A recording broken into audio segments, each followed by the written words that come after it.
So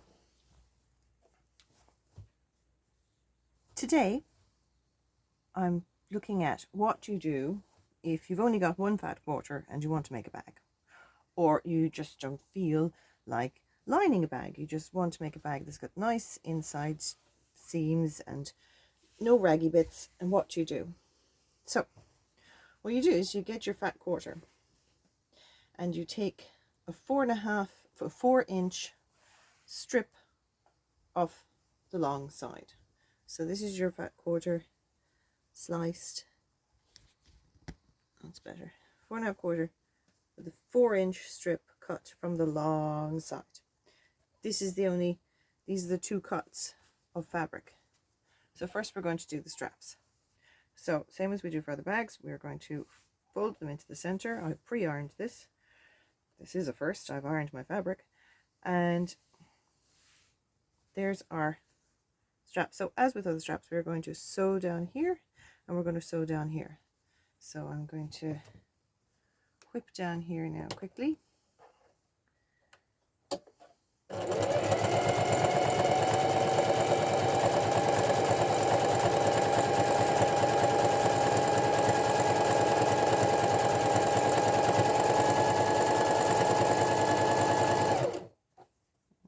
Straighten this up a little bit.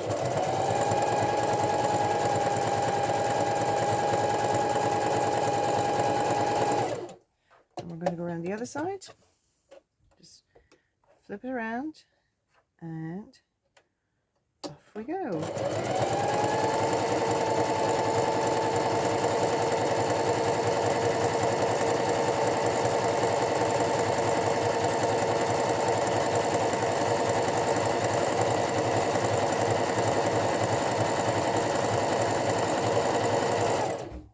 Now,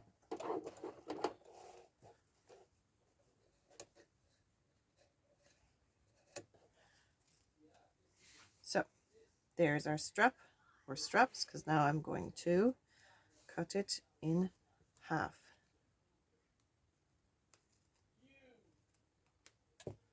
Okay, 2 straps.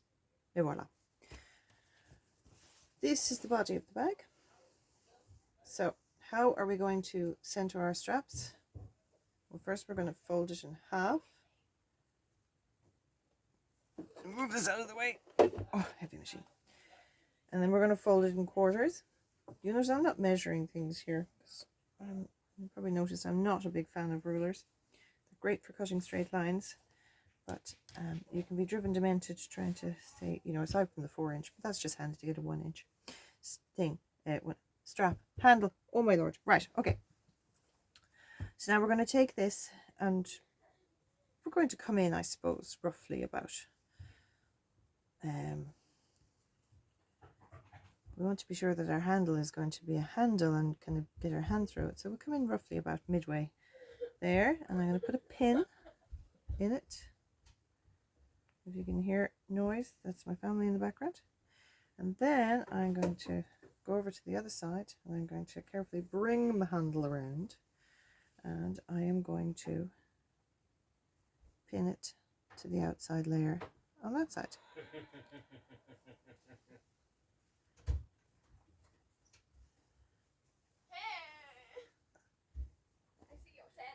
So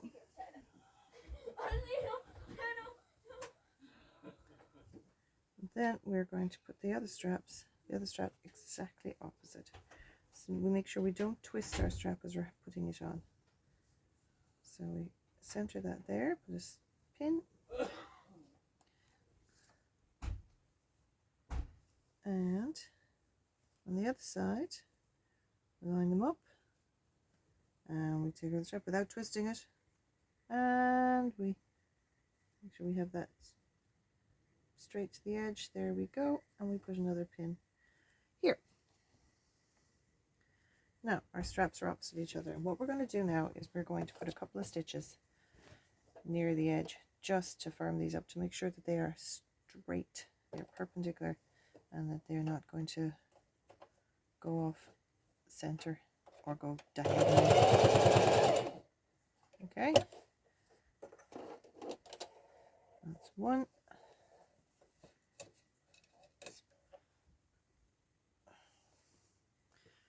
rid of these pins.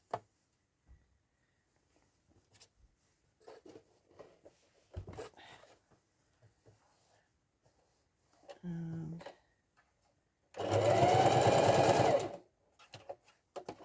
that's 2. Get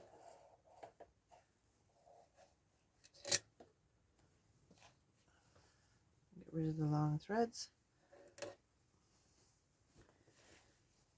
You may notice this underneath it. I like having a mat under my machine because it absorbs some of the noise, and it's handy to stick pins in instead of if you can't find a pin cushion.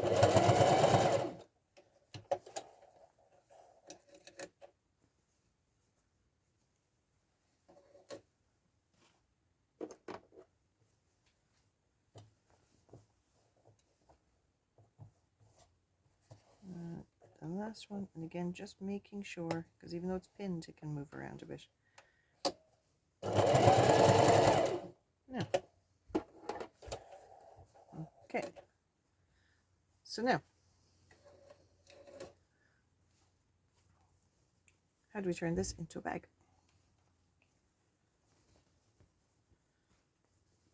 So we're going to put it face down, okay,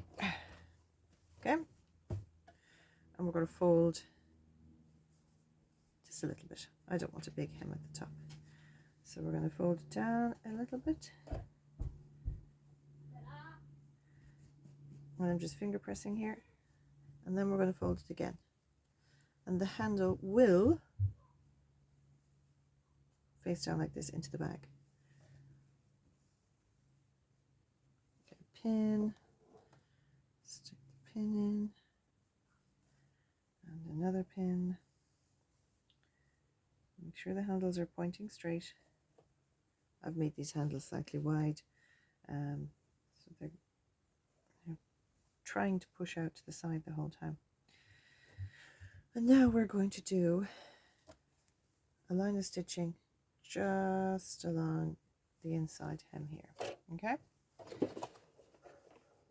Now, and again, make sure as you're coming up to the handles, make sure that they're perpendicular, they're lying flat, and you take the pin out, because we don't want to sew over the pin because we'll break a needle, and we don't want to do that.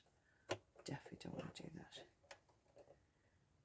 I keep adjusting my needle here because I have just bought a new machine, and it's got 3 needle positions, and I'm very excited about it because I can put them to the middle, to the left, or to the right. So I'm finding I can leave my foot in the same place and just move the needle around, which is great.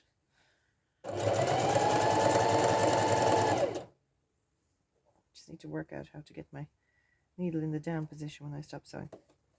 Now,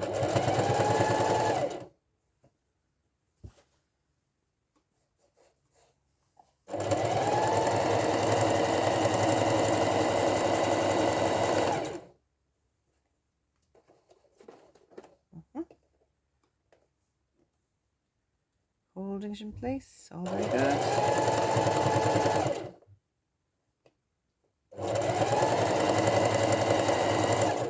Now, but what do we do with the handles? Oh my goodness, they're pointing in the wrong direction. Well, we make them doubly secure by folding them up, getting out our trusty pins again, and putting them in place. And now we're going to sew along the top, thereby securing the handle, pointing up, and now it's been double sewn into the bag, which makes the handle really secure and strong. Woo! This is a very excitable machine.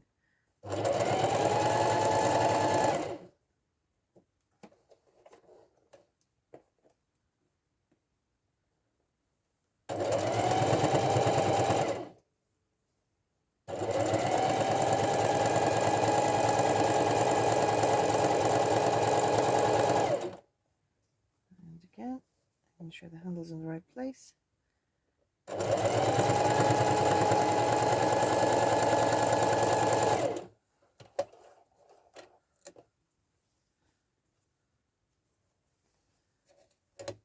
Now, a Voila, that's one side done.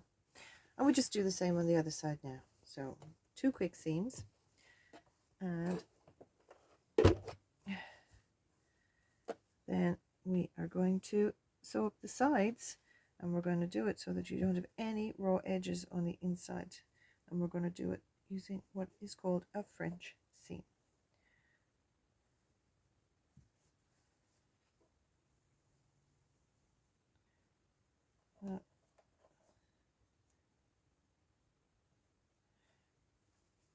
And this bag came about from one of my students who, on the week we were making lined tote bags, didn't have anything really that would work as a lining. They were all too beautiful to be on just lining materials. So we made this one up as we went along. So I'm calling it Mary's market bag. Though chances are somebody's already made it somewhere else, you know, independently. There's very little truly new in this world, really. Yeah.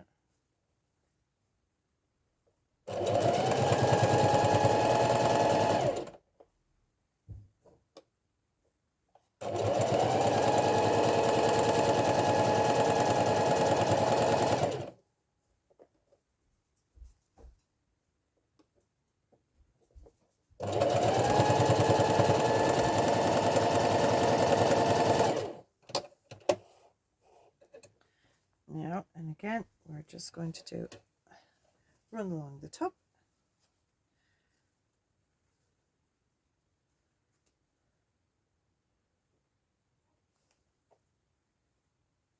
So, you know, not bad for 2 pins and a single fat quarter. It's not a big bag, I mean, it's only 1 fat quarter, but it's a strong little bag and it'll carry your veggies out to the market.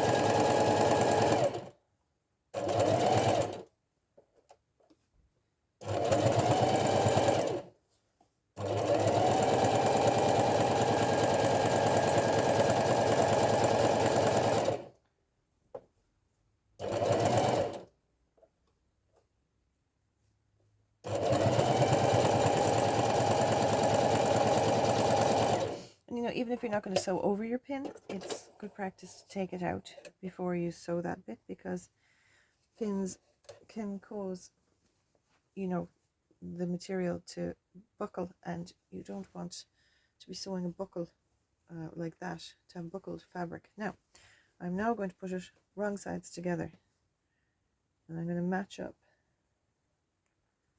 the tops where the handles are, so it's nice and matched on the opposite sides. And now we are now going to sew a scant 1/4 inch down each side. Yes, on the outside. Just a slim. Ooh, yeah, the machine wouldn't let me do that.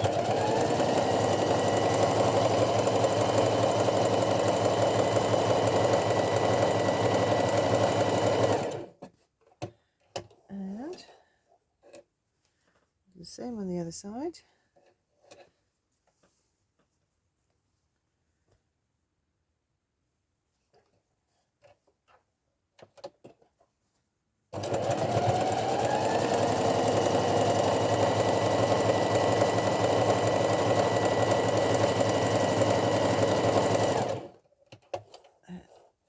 See me holding the fabric out the back. That's kind of a bad habit to have. I'm not pulling the fabric. It's a bad habit for guiding that I have. So I'm now going to trim off any raggy bits along here and up the top. Oop, all the loose threads. Tidy up as much as I can.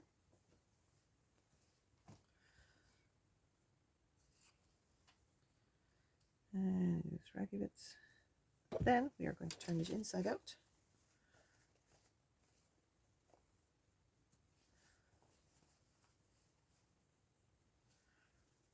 And again, this is all being filmed backwards because I still haven't worked out how to not film it backwards. Maybe that'll be my 2022 resolution. learn how to film properly.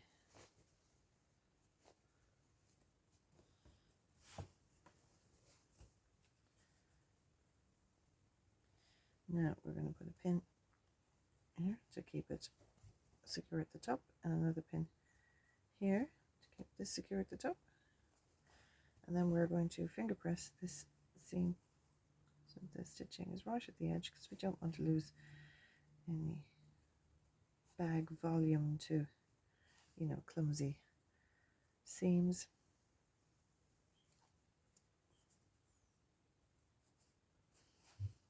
And then we're going to sew down a slightly more generous 1/4 inch. I'm going to do a little back stitch at the top.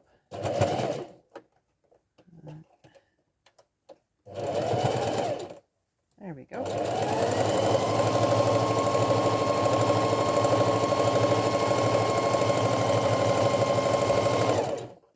Now,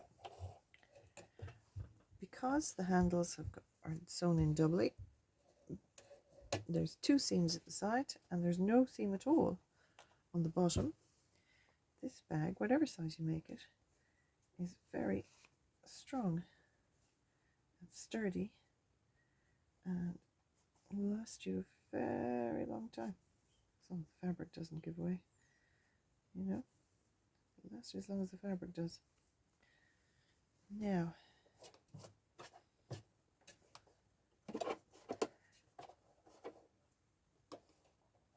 so again, a couple of back stitches because it's at the top of the bag. Whoop. And off we go.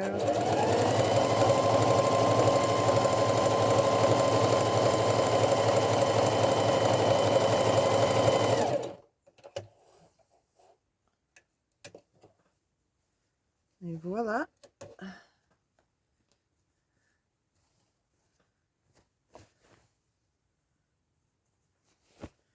There is your bag with no raggy seams on the inside. Made from 1 fat 1/4, just fine for getting your vegetables.